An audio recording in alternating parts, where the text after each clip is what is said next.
5:21. New Living Translation. And further submit to one another out of reverence for Christ. I'll start out with the first section. John Wayne, Rosa Parks, George S. Patton, Harriet Tubman are all heroes for different Americans. What do these diverse people have in common? They insisted on their rights and the right of others. They would not stand for injustice.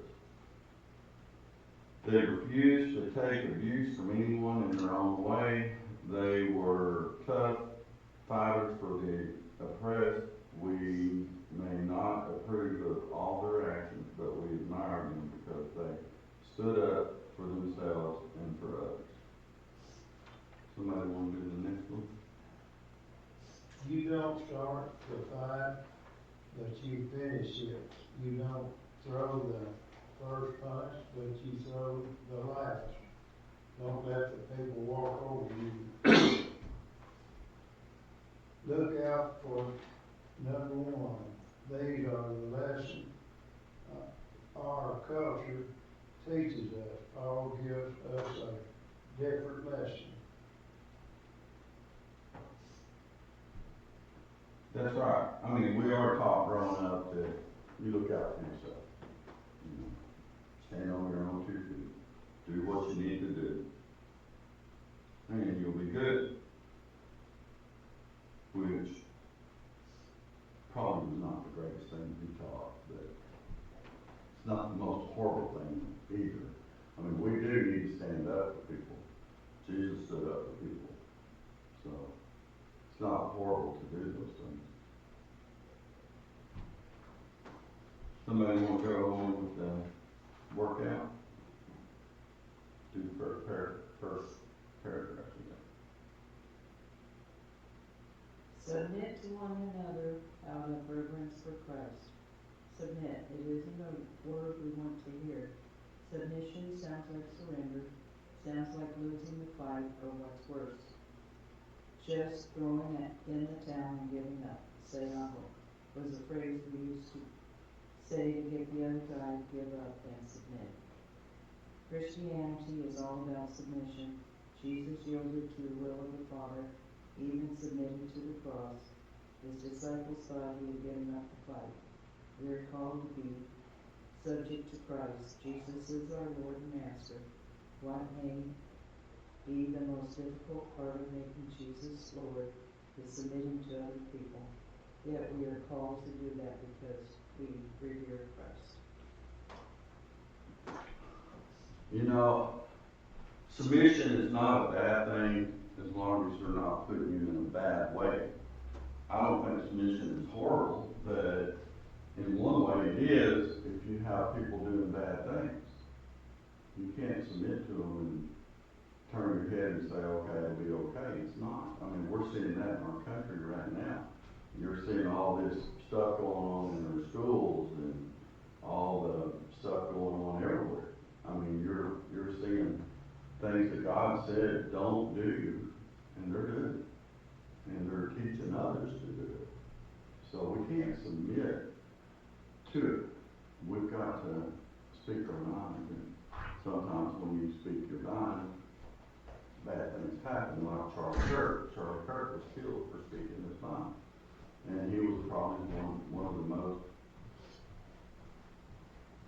Christian following person I've ever seen in my life. I mean, he knew the Bible frontwards, backwards. He was very intelligent. And these kind of people hate him. And that's why they hate him. But God, or Jesus also said, if they hate you, it's because of me. So, but sometimes we don't want to give up the fight. We need to fight. We need to push our way through. And I'm not saying fist fight, but I'm saying we need to push our way through like we fight with a vote.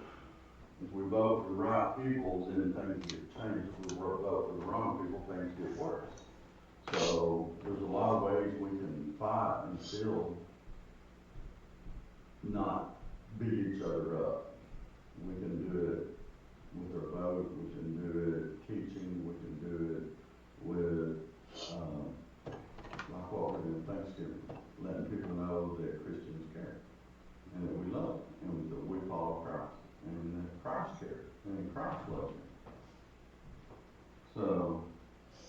submission, I don't think is 100%.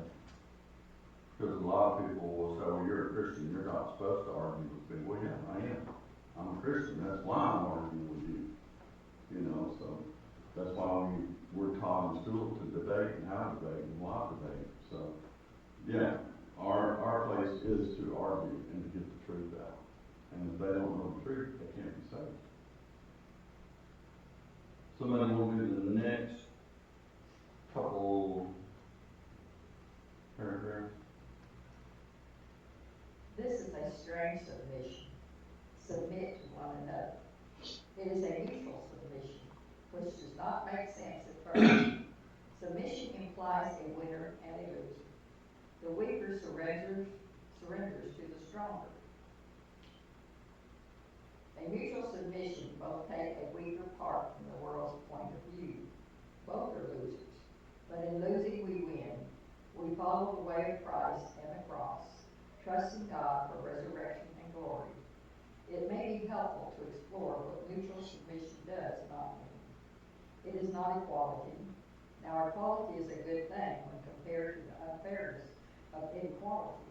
But when we focus on equality as Christians, we soon start insisting on our rights instead of our service. Mutual submission gives up equality out of love for others, just as Jesus did. Though he was God, he did not think of equality with God as something to cling to. Instead, he gave up his divine privileges. He took the humble position of a slave and was born as a human being. Philippians 2:6-7. Mutual submission also does not mean we never stand up for others. It is not ignoring injustice. Jesus himself stood up for the poor and marginalized.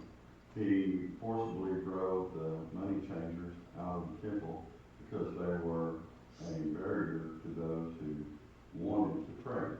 Mark 11:17. However, as followers of Jesus, we do not fight injustice with physical force. Instead, we submit to the one who promises a new heaven and earth. We pray that his will be done on earth as it is in heaven. What does submission look like in particular situations? Paul tells us what it should look like in the family setting of his day. What do y'all think submission looks like that we're supposed to do? Not argue, not fight with each other. I think it's supposed to be, you're supposed to stand up for what's right without, I guess, being overly aggressive. No. Because there's a way of standing up for yourself, but not giving in to people's teasing. Okay. Good. You can always stand up for yourself. I mean, there's lots of people today, especially the elderly, that get abused and misused. And if we see that, we need to reach out and say, hey, you can't do those things. And there's ways of doing that. You can't abuse people. And that happens today in our world. I think they said there was 17,000 checks that went out, or food stamps that went out, that was not going to anybody. The people had died. So their family was continuing to get it and use it. Or their friends, or their neighbors. That's abuse. It's abuse of an elder. It's not, all these things are happening in this world right now. If we don't stand up, we're going to be in trouble because it's really bad out there. So we need to look around and, I know we're not supposed to be aggressive, but we don't have to be completely submissive to evil. If it's evil, we don't need to look the other way, because Jesus said if you look the other way, you might as well be doing it. So we can't look the other way, especially when they're taking advantage of children and elderly. And we need to make sure things are right and not let bad things happen. And we see it happen. Okay, somebody want to do wives and husbands? In Paul's day, husband had almost total authority over their wives. At first, it seems that Paul is confirming that out of telling wives to submit to their husband as the church does to Christ. However, Paul then tells husbands to love their wives as Christ loves the church. This is an interesting comparison to submit more the church to Christ or Christ to the church. The answer seems obvious. Jesus is Lord. The church completely submits to Christ, but did not Jesus submit to the cross for the sake of the church? Did he not give up everything for he can there be a greater submission love? Somebody want to do talk? So in marriage, there is mutual submission. If a husband insists his wife submit to him, he must first love her enough to submit. So again I say, each man must love his wife as he loves himself, and the wife must respect her husband. Ephesians 5:33. Paul is not promoting the typical view of marriage in his day, where husbands have power over everyone in the family. Instead, he is calling for sacrificial action from both husband and wife.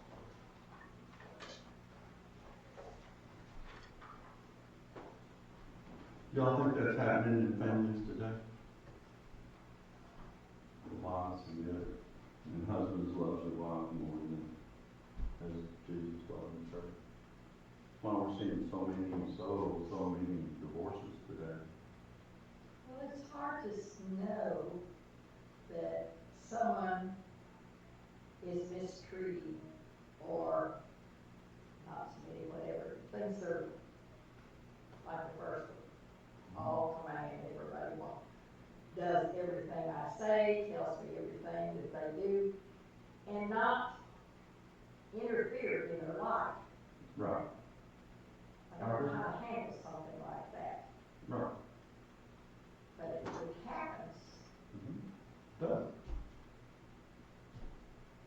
That's considered abuse, but yeah, what Paul's talking about is she should submit in godly ways. People think that the wife should submit in every way. Nowhere in the Bible does it say that. The Catholic Church had a Bible that they kept chained to a pulpit, and they called it the whipping book. And that's what they used to do to the women, was to say, if he says it, you do it. That's not necessarily true. You're still a human. You still have the right to express your opinion. And submission is not, it's more like a coming together, because it says you were two, now you're one. And that's kind of what that submission is. You're coming together to one. But the key to that is the husband has to love the wife like Christ loved the church. Christ gave his life for the church. So if one's not doing it, how can the other do it? So if you have a husband that don't love you, or you don't think you do, or not being good to you, then how can you have to be submissive to somebody that's not doing the right things to begin with?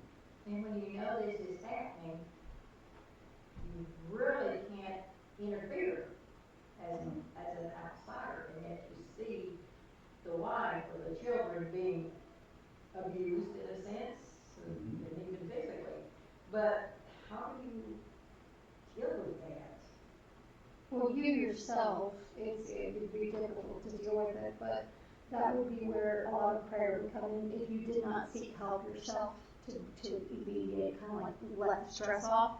But as far as the individual, unless they see it and unless they're open for help to receive, basically the only thing that you can do, if you choose to do so, is to stay there and support them when they need it. So when they're open to accept your suggestions and your statements, and over time, it's a gradual and slow thing for someone in that instance, where if they value your opinion, eventually you will persuade them to see that the life that they are living is not a life that's meant for them. And typically, over time, unfortunately, they do end up choosing, most of them do end up choosing to seek help. But you can't force it on, and you can't, go out and be like, hey, this person's being abused by this person, and then hope that, society will help get that individual away. Unfortunately, that's honestly not how it works. Basically, in that instance, the only thing that you can do is be a shoulder for them to cry on. And while they're doing it, sort of whisper good words from what the Bible has told us and how things are supposed to be and how one is supposed to be treated or to be treated or to treat others. And definitely during those times when they are in that moment, they tend to cling to those words much more stronger than any other instance when you're telling them, hey, it's not the way it's supposed to be. And also, all church trials preachers are counselors.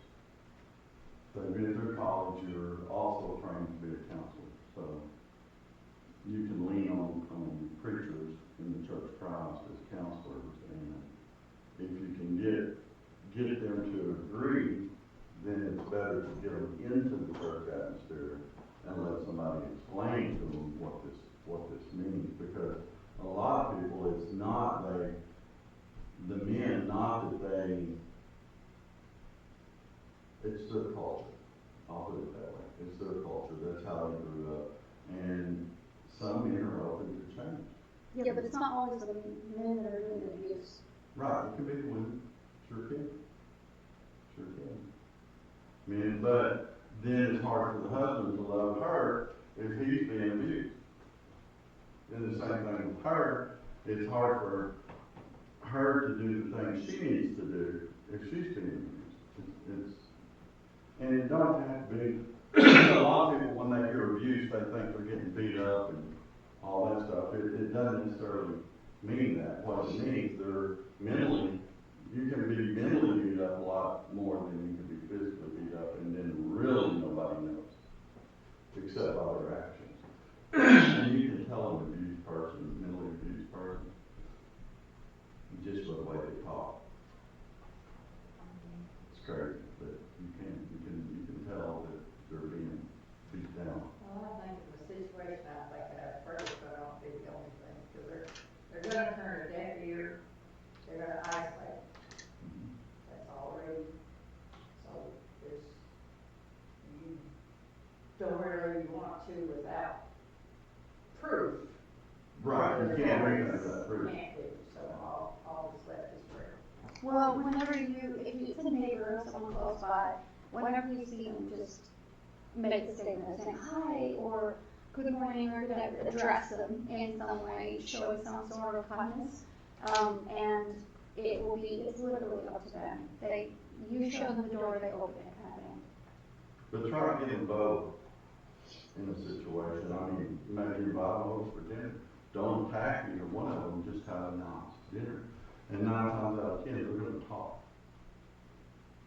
They're going to give you some evidence of what's going on. And it normally happens. You sit down to a nice dinner and, how you been doing, and let them start talking.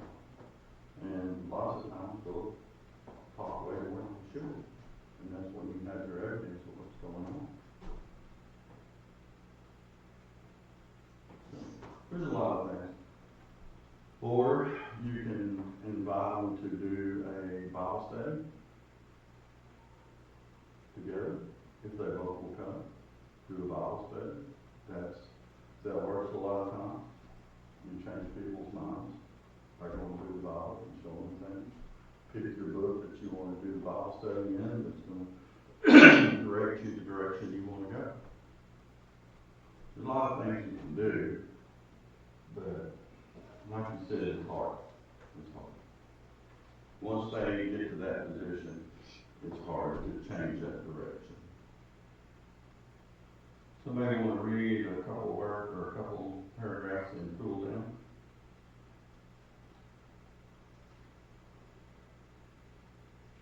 Relationships between husband and wives, parents and children, and slaves and masters are not the same in our culture as they were in Paul's day.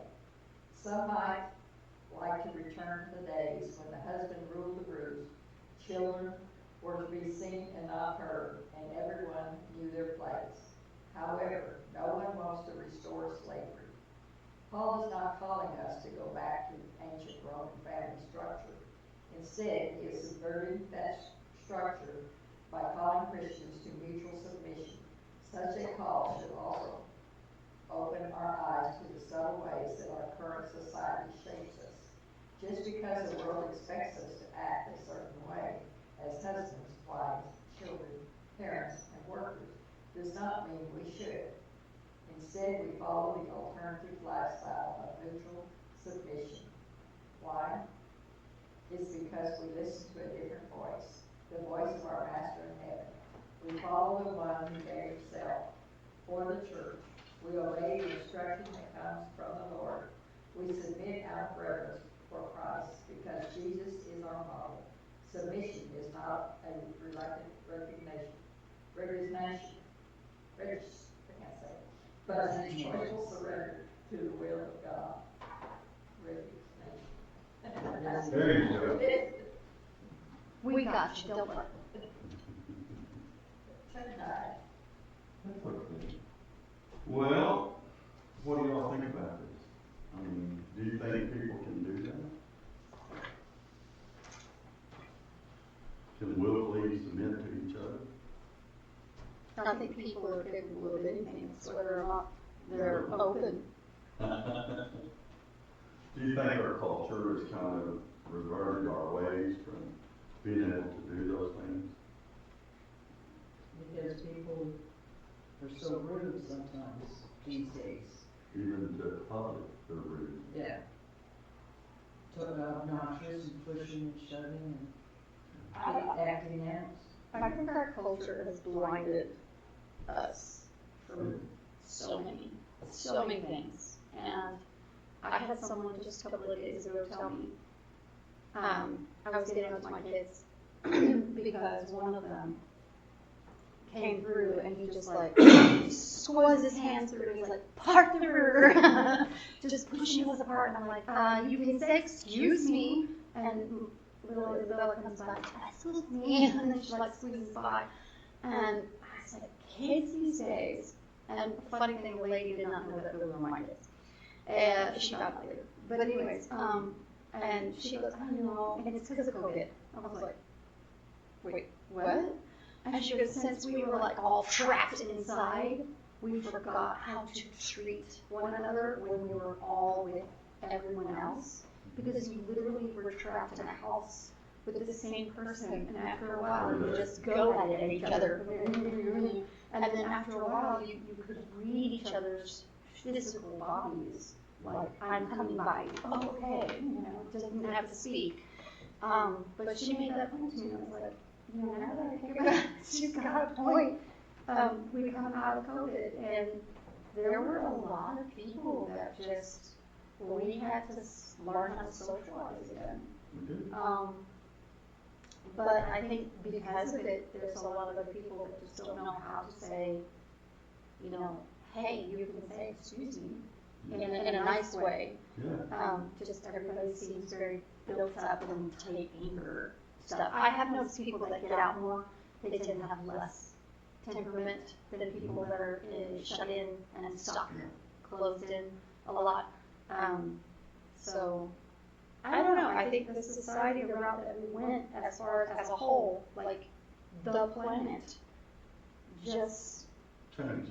inward, just kind of just died a little bit. Israel, you can, talking about that, you look back at Israel, they were held captive for all those years. Their culture completely changed. They went into that one type of person, and when they come out, they're totally different. That's why God found it necessary to give them the Ten Commandments. But it's not, everybody thinks Ten Commandments is a lot of laws. It's not. It's Ten Commandments that people can live with themselves and can live with God. Because they had been taught all these bad things. And then when they pulled the Ten Commandments in the United States, I'll tell you one thing that happened was crime went up, divorce went up, everything went up. Laws began to be changed. I mean, it was horrible. It's been horrible since they pulled them. Because that is, the Ten Commandments are nothing more than how a human lives with God. Yeah, and how we live with each other. That's it. I mean, that's all the Ten Commandments is learning to live again with God and learning to live again with your own mankind.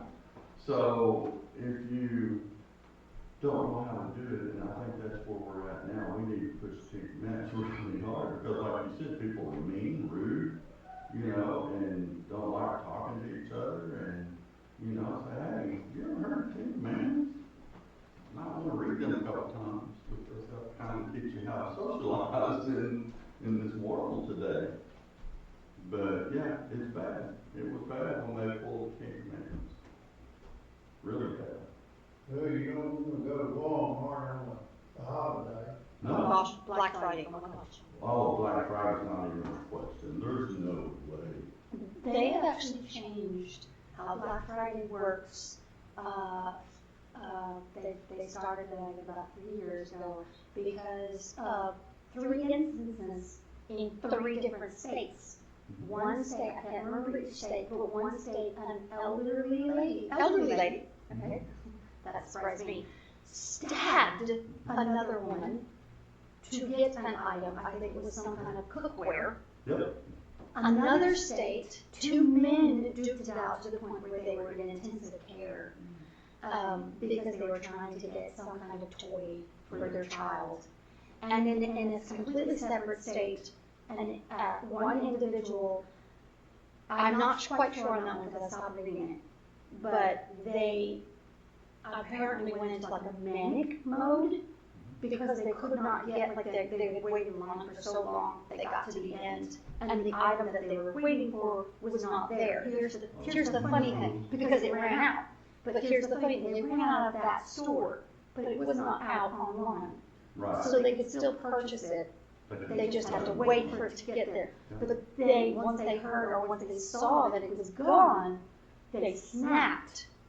And instead of just violently going after someone who already had one, that individual pulled the weapon out of their bag and just immediately started shooting everyone around them before they killed themselves. I just couldn't read the rest of the story. But because of those instances, and they were all on a Black Friday, they started changing how Black Friday worked. So that's why it's 3 days of Black Friday instead of 1 whole day. You have segments of the store that run for that Black Friday event so that the rest of the store can still function. Right, because it shuts the whole store down. Yeah, so they stopped doing that. And so they now have segments where they have them open each day. So like cookware or the GM side open certain segments on one day, toys open up on another day, and then groceries or whatever else open on the 3rd day. So they segmented it so that the whole store is not bombarded with so many people. They're not at a huge competition, and then they opened it up for online so less people would be in there, and then they could get it online. Black Friday used to be fun.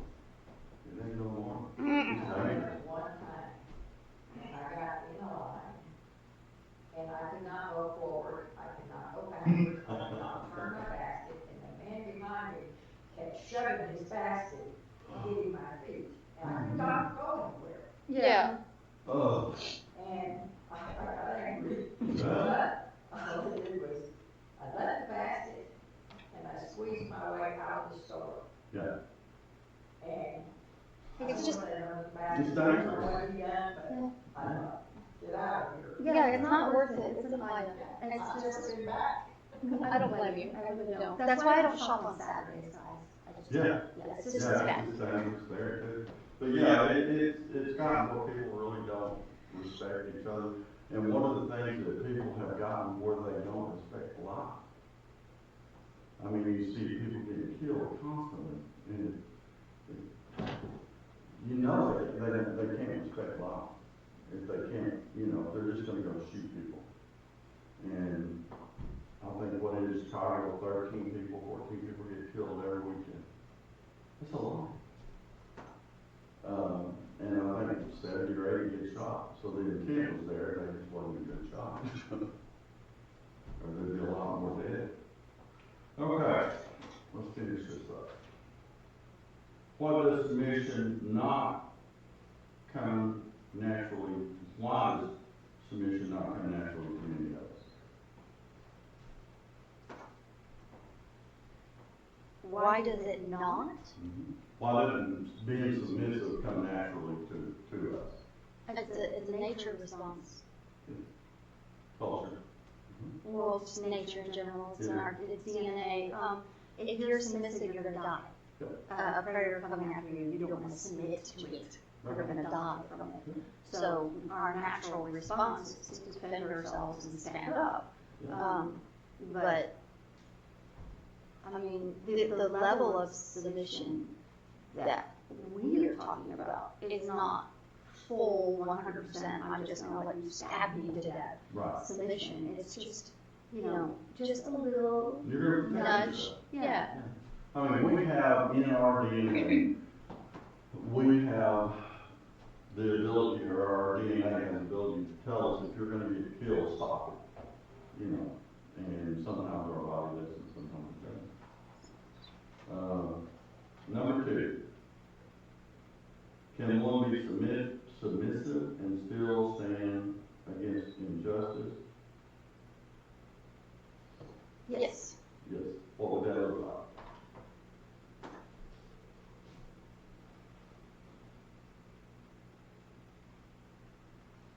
Agreeing to disagree. That could be. Or doing things to change that other person's mind.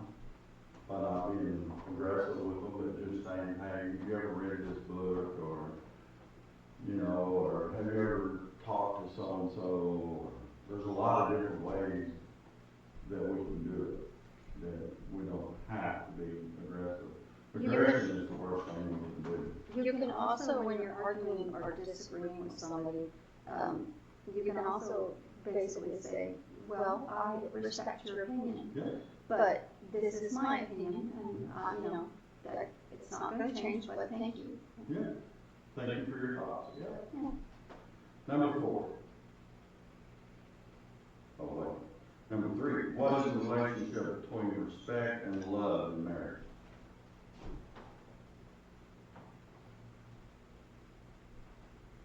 I cannot answer that one, I'm having that difficulty in mind right now, so that's not mine, someone else's turn.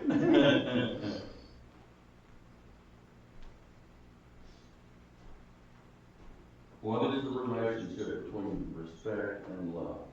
Both of them got to love. That's the first thing. If, as a husband, if you love your wife, you're gonna respect and value her opinion. Right? That's the idea. Huh? That's the idea. Yeah, that's the ideal between the two. If you love your wife, you'll respect and value her opinion. Now, and if she loves you, she's gonna respect and value your opinion. So the two can work together as one. And if one fails to do, then you have a problem. If the other one doesn't. It's a two-way street. How do parents sometimes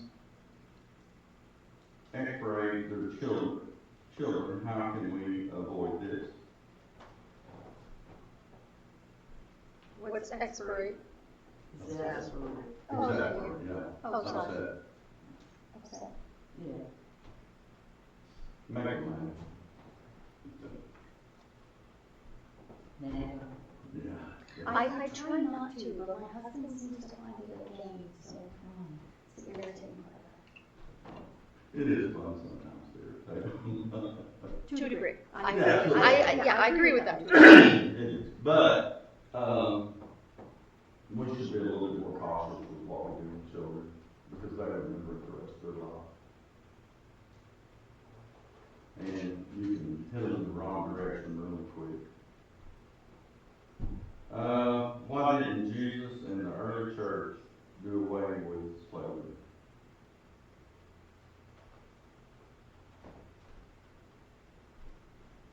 Well, they're asking a hard question. Close it. You can't just do away with something for No. centuries. they weren't in Solve charge it. of, Yeah. And they were mixed, you got Gentiles, the Romans, you got all these other cultures out there. And it was just like when the United States did abolish slavery. It was hard here because there were so many that believed in it, and there were so many that didn't believe in it. So it's nothing that's gonna happen overnight. Hard. Well, didn't Jesus still, even though he couldn't like abolish it, he still basically made statements in the Bible about saying that you still can't treat your slave like He a, said you're all equal. yeah.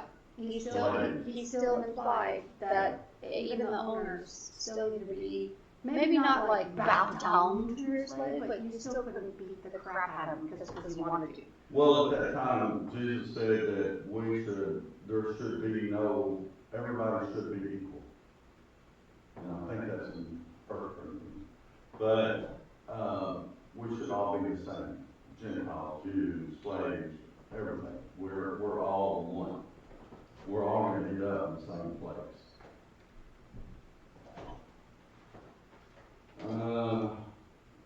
What does it mean to be a slave of Christ? How can one be a leader and still be a slave?